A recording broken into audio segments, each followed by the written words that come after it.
నమస్తే మాస్టర్స్. మనం pyramid master Prakash YouTube ఛానల్లో నక్షత్ర మిత్రుడు ఆడియో బుక్ వింటున్నాం. ఈరోజు వినబోతున్నటువంటి పాఠం 8వ పాఠం, నిరంకుశత్వానికి అవతల. నిజమైన నిరంకుశత్వం అన్నది బాహ్యానికి సంబంధించింది కాదు, భయంకరమైన సైనిక శాసనాలతో సంబంధించింది కాదు. నిరంకుశత్వం మానవ చైతన్యాన్ని మానసికంగా నిర్మించడమే నిజమైన నిరంకుశత్వం. అలాంటి నిరంకుశత్వానికి లోబడి ఉన్నవానికి వాస్తవం అన్నది విభిన్నంగా నిర్వచించబడి ఉంటుంది. ఓ భయంకరమైన బానిసత్వంలో తాను ఉన్నాడన్న విషయం దాన్ని అనుభవిస్తున్న వాడికి కూడా తెలియనంత పటిష్టంగా అది తయారై ఉంటుంది. తమ జీవితమే వాస్తవం అన్న భ్రమలోనే అలాంటి మానవులంతా ఉంటారు.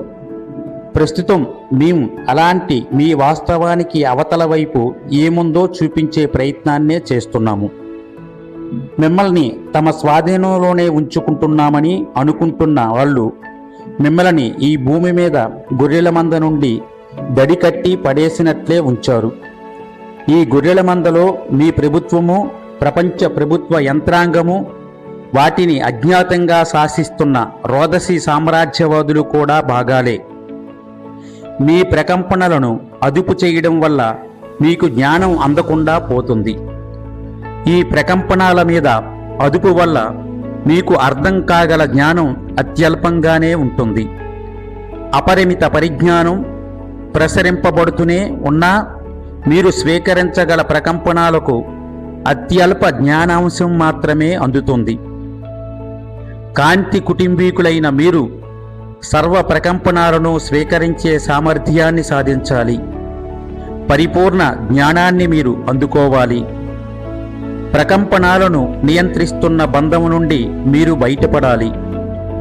సర్వ ప్రకంపనాలను గ్రహించే సామర్థ్యాన్ని మీరు సాధించాలి. భయాన్ని మీరు అధిగమించాలి. రోదసి నుండి భూమి మీదకు కేంద్రీకృతమై వస్తున్న కాంతి సమాచారంతో మీ అనుసంధానం వలన మీ జన్యువు పునర్నిర్మింపబడి సమాచారాన్ని స్వీకరించడానికి ప్రస్తుతం అడ్డుతగులుతున్న ప్రతిబంధకాలన్నీ తొలగిపోగల ప్రకంపనాలు మీలో ఆవిర్భవిస్తాయి. పరిపూర్ణ జన్యువుతో పరిపూర్ణులైన మీలో సమీకృతమైన జ్ఞాన కాంతి సమాచార ప్రకంపనాల ప్రసారాలు ప్రారంభమై భూమి అంతా వ్యాపిస్తుంది. ఇప్పటి వరకు భూమి మీద కొనసాగుతున్న వ్యవస్థ సవ్యమయ్యే పరిస్థితులు నెమ్మదిగా నెలకొంటాయి. అప్పుడే ఈ నియంతృత్వం నుంచి, ఈ నిరంకుశత్వం నుంచి మానవుడికి విముక్తి లభిస్తుంది. జ్ఞానాన్ని పెంచుకుని భూమి మీది ప్రకంపనలను పరివర్తించేందుకు సంకల్పించి వచ్చిన మీరు ముందుగా మీ సామర్థ్యాన్నే పెంచుకోవాలి. సరైన స్థాయి ప్రకంపనాలను మీలో నిలిపి ఉంచుకోగల నైపుణ్యాన్ని మీరు సంపాదించాలి. అందులోనే జ్ఞానపూర్ణులై స్థిరంగా ఉండాలి. మీ శరీరం మీద పూర్తి అదుపు మీకే ఏర్పడాలి. మీరు స్తబ్దంగా నిశ్చలంగా ఉంటున్నా, కార్యాచరణను దీక్షతో చేస్తున్నా మీ ఇచ్ఛాశక్తి అనుసరించే అవి జరగాలి. మీ స్వస్థతను మీరే మీ లోపలే చేసుకోగలగాలి. శారీరక మానసిక స్వావలంబనను మీరే సాధించాలి. మీ మానసిక అరణ్యం నుంచి మీరు బయటికి వచ్చి స్వేచ్ఛ ఆవరణలను చేరుకొని సర్వులకు మార్గదర్శకులు కావాలి.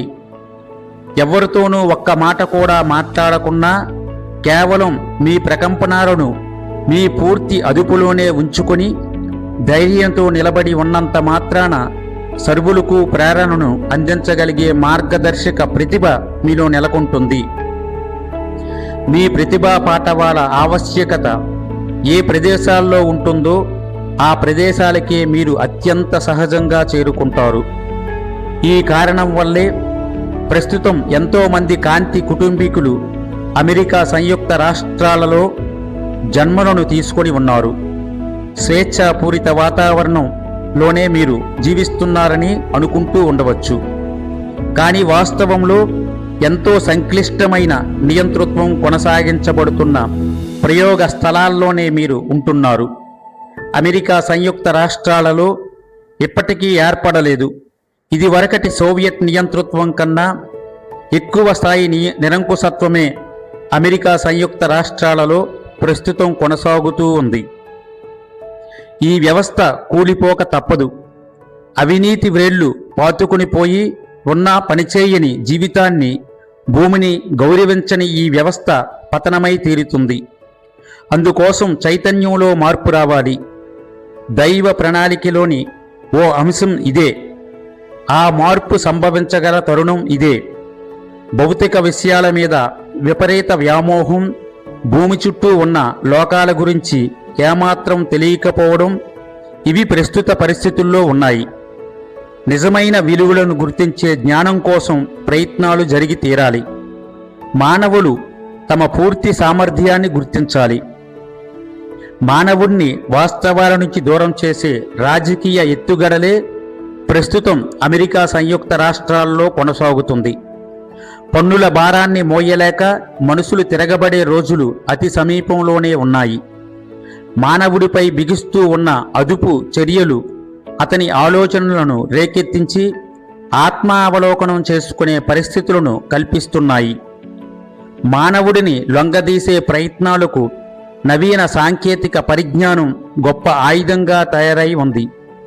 మీరు ఉపయోగిస్తున్న వినోద సాధనాలన్నీ మీ ప్రకంపనలపై అదుపును అతి సమర్థవంతంగా చేస్తున్నాయి. మీ టెలివిజన్ సెట్లను బదిలించుకోండి. టెలివిజన్లు మీ చైతన్యంపై ఎంతో దుష్ప్రభావాలను కలిగిస్తున్నాయి. మీ జీవితాలను అవి శాసించగలుగుతున్నాయి. మీ ఆరోగ్యాలతో అవి ఆడుకుంటున్నాయి. మిమ్మల్ని బలహీనుల్ని చేస్తున్నాయి. అందువల్ల డాక్టర్లు బాగుపడిపోతున్నారు. మీ జీవితాలు యాంత్రికంగా అదుపు చేయబడుతున్నాయి. బానిసత్వంలో మీరు కూరుకుపోతున్నారు. టెలివిజన్ స్క్రీన్ మీద మనం గమనించలేనంత వేగంతో బొమ్మలని మార్చేసి చూపించే పద్ధతి ఒకటి ఉంది. వాటిని సబ్లిమినల్స్ అంటారు. ఈ ప్రసారాలు మీ అచేతన మానసం మీద పనిచేస్తాయి. అత్యంత వేగంతో వచ్చే ఈ చిత్రమాలికలు మన చేతనత్వపు మనస్సు మీద ఏ ప్రభావాన్ని చూపించకపోయినా అచేతన మానసాన్ని ఒక్క ఉదుటున లాగి వీటిని గురించి ఆలోచించేలా చేస్తాయి. మన అచేతన మనస్సు చేతనత్వపు మనస్సు కన్నా 9 రెట్లు బలమైనది. కనుక అది ఈ సబ్లిమినల్స్ వల్ల ప్రభావితమై మన చైతన్యాన్ని శాసిస్తాయి. ఇట్లాంటి కార్యక్రమాలు చాలా వరకు ఇతర గ్రహవాసుల నుంచి అందుకున్న ప్రేరణ వల్లే భూమి మీద నిర్మించబడుతున్నాయి. ఆ కార్యక్రమాలు మిమ్మల్ని కట్టిపడేసి బ్రతికి ఉండండి, సరైన వేళకు రండి, నిశ్శబ్దంగా ఉండండి, కష్టించి పనిచేయండి అనే పద్ధతిలోనే మిమ్మల్ని శాసిస్తున్నాయి. ఓ ఇంట్లో 2, 3, 4 టీవీ సెట్లు ఉన్నాయంటే దాని కారణం దాన్ని మీరు అమ్ముతున్న వారిని చాకచక్యమే. సబ్లిమినల్స్ మిమ్మల్ని ఏమీ చేయలేవని మీరు అనుకోవచ్చు, కానీ అది ఓ భ్రమ మాత్రమే. మీ ప్రకంపనలను అత్యంత ఖచ్చితంగా ఆ కార్యక్రమాలు నియంత్రిస్తున్నాయి. మీ వేదనల భావనల ప్రకంపనాలే కొన్ని జీవాలకు ఆహారం అన్న విషయాన్ని మేము మీకు ఇదివరకే చెప్పి ఉన్నాం కదా.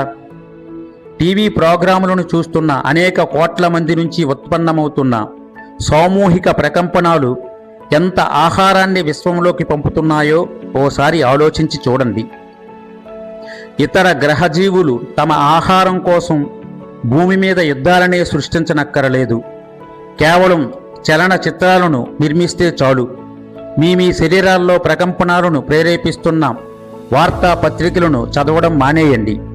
రేడియో కార్యక్రమాలను వినకండి. టీవీలు చూడకండి. అప్పుడు మీరు అల్లకల్లోలమై ఉన్న మానసిక పరిస్థితుల నుంచి, దిగుళ్ల నుంచి, వేదనల నుంచి, వ్యామోహాల నుంచి, ఆందోళనల నుంచి విముక్తులవుతారు. నిర్మలంగా మీరు తయారవుతారు. మీ అంతరంగంలోని మాటలను అప్పుడే మీరు వినగలుగుతారు. భూమి మీద సభ్యంగానే జీవించగలుగుతారు. ఎప్పటికీ దారి తప్పిపోరు. ఎంత ప్రశాంతతతో మీరుంటే అంత మేలు మీకు కలుగుతుంది. కంప్యూటర్ల వల్ల కూడా ప్రమాదాలు మానవులకు కలుగుతున్నాయి. వైడ్ ఏరియా నెట్వర్క్లో మెయిన్ ఫ్రేమ్ కంప్యూటర్లతో పనిచేస్తున్న వారికి ఎన్నో రుగ్మతలు కలుగుతున్నాయి. తలనొప్పి, నడుము నొప్పి, నాడీ మండల రుగ్మతలు సర్వసామాన్యమైపోతున్నాయి. పర్సనల్ కంప్యూటర్ల వల్ల అత్యంత హాని కలగడం లేదు. నిజమైన హాని టీవీల వల్ల కాదు, సాంకేతిక పరిజ్ఞానాన్ని ఉపయోగించే రీతుల్లోనే. విద్యా విధానాల వల్ల కూడా మీరు నియంత్రింపబడుతున్నారు. మీరు నేర్చుకుంటున్న విద్య ఉపయోగించుకునే లోపుగానే పాతబడిపోతుంది. విజ్ఞాన శాస్త్రాలు, మనస్తత్వ విజ్ఞానం, వైద్య శాస్త్రం విపరీతంగా పరివర్తితం అవుతున్నాయి. పరిజ్ఞానం కోసం మీరు పరుగులు తీయాల్సి వస్తుంది. ఎంతో ఆందోళనకు గురి కావలసి వస్తుంది. వాస్తవంలో విద్య అన్నది ఓ జ్ఞానార్జనే. ఆ జ్ఞానార్జనను మీరు కళాశాలల్లో పొందే డిగ్రీల వల్ల మాత్రమే కానక్కరలేదు. ఎడారిలో నడుస్తూ కూడా జ్ఞానాన్ని పొందవచ్చు. పుస్తకాలను తిరగేస్తూ ఉంటేనే జ్ఞానం కలుగుతుందని అనుకోకండి. పుస్తకాల నుంచి మీకు లభిస్తున్నదంతా జ్ఞానమేనని అపోహపడకండి. మీ మానసిక సంక్షోభాలకు దోహదం చేసే విషయాల వల్ల కూడా మీరు అదుపు చేయబడుతున్నారు. హింస వల్ల, ప్రమాదాల వల్ల జరుగుతున్న మరణం మిమ్మల్ని కృంగదీయవచ్చు. నిష్కారణంగా అమాయకులు బలైపోతున్నారని మీకు అనిపించవచ్చు. వాస్తవంలో ఎవరి చావులను వారే నిర్ణయించుకొని వస్తారు. సంఘీభావాన్ని దెబ్బతీయడం వల్ల కూడా మనుషులని అదుపులో ఉంచవచ్చు. మనుషులని విభజించి జయించవచ్చు. వాళ్ళ మీద ఆధిపత్యాన్ని సాధించవచ్చు. ప్రజలకు నిర్ణయాలు తీసుకునే స్వేచ్ఛ జీవితంలో ఎదిగేందుకు తగిన పరిస్థితులను కల్పిస్తే వాళ్లను అదుపులో ఉంచడం సాధ్యపడే పని కాదు. ప్రజల్లో అంతఃకలహాలు చెలరేగితే పరిపాలిస్తున్న వారి పని మరింత సులువవుతుంది. గర్భస్రావాలను గురించి ఎంతో ఆందోళన అమెరికా సంయుక్త రాష్ట్రాల్లో ఏర్పడుతుంది. గర్భస్రావాలు జరగనక్కర్లేదు, కడుపే తెచ్చుకోకుండా ఉండవచ్చు. అది ఎలా సాధ్యమవుతుంది? పిల్లలు అక్కర్లేదని గట్టిగా ఓ నిర్ణయం తీసుకుంటే చాలు. ఇచ్ఛాశక్తిని ఉపయోగించుకొని గర్భం కూడా రాకుండా చూడవచ్చు. గర్భస్రావం వల్ల గురించి ప్రభుత్వ అనుమతి కోసం అభ్యర్థించనక్కరలేదు. మీ మనశ్శక్తితో మీ శరీరం మీద సంపూర్ణ అదుపును మీరే సాధించుకోవచ్చు. మానవులను అదుపులో ఉంచుకునే మరో పద్ధతి మహానగరాల్లో అల్లర్లు, హింసాకాండ లేపడం. దీనివల్ల దేశం మొత్తం మీద ప్రజల్లో భయాందోళనలు పుట్టుకొస్తాయి. ఆ ప్రకంపనాలే మిమ్మల్ని అదుపులో ఉంచుకుంటున్న వాళ్ళ పోషణ, ఆహారం అని మర్చిపోకండి. యుద్ధాల వల్ల కూడా ఇదే ప్రయోజనం వాళ్ళకి కలుగుతుంది. మీ జీవన సారాన్ని ఈ దేవుళ్ళు లాక్కుంటున్నారు, దొంగిలిస్తున్నారు. మీరు ఎంత శక్తి కోల్పోతున్నారో మీకు తెలియకుండా జాగ్రత్తలు తీసుకుంటున్నారు. స్వావలంబనతో అభివృద్ధి పదంలో పయనించే వారికి వీరితో సంఘర్షణ తప్పదు. ఈ విషయాలన్నింటినీ మిమ్మల్ని భయపెట్టేందుకు మీకోసం మేము చెప్పడం లేదు. ఈ పరిస్థితిని మీరు సవ్యంగా అర్థం చేసుకోవాలని మాత్రమే మా ఉద్దేశ్యం. ఏ పరిస్థితినైనా మార్చుకోగల సామర్థ్యం మీకు ఉంది. కాంతి కుటుంబీకులైన మీరు ఓ కాంతి పుంజాన్ని ఊహించి మీలోనే ప్రతిష్ఠించుకొని మీలో నిలబెట్టుకోవాలి. అది మీలో ఏర్పడేందుకు మీరు సంకల్పాన్ని చేసుకోవాలి. ఆ కాంతే మీకు సమాచారాన్ని, జ్ఞానాన్ని అందించగలుగుతుంది. అది మిమ్మల్ని రక్షిస్తూ ఉంటుంది. ఆ కాంతి పుంజం మీ శరీరంలోంచి వెన్నుపూస చివరి వరకు ప్రసరించి భూమిని చేరుతున్నట్లు, మీ నాభి ప్రదేశంలోంచి బయటికి వెలుగుల్ని చిమ్ముతున్నట్లు గ్రహించండి. నాభి చక్రం మీద ధ్యాసతో అనుభూతి ద్వారా అర్థం చేసుకునే విధానాన్ని మీరు అలవర్చుకోగలుగుతారు.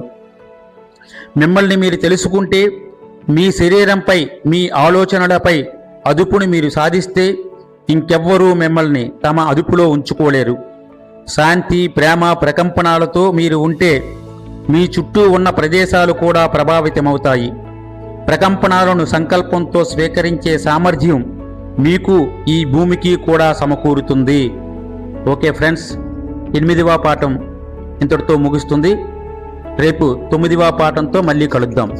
Thank you.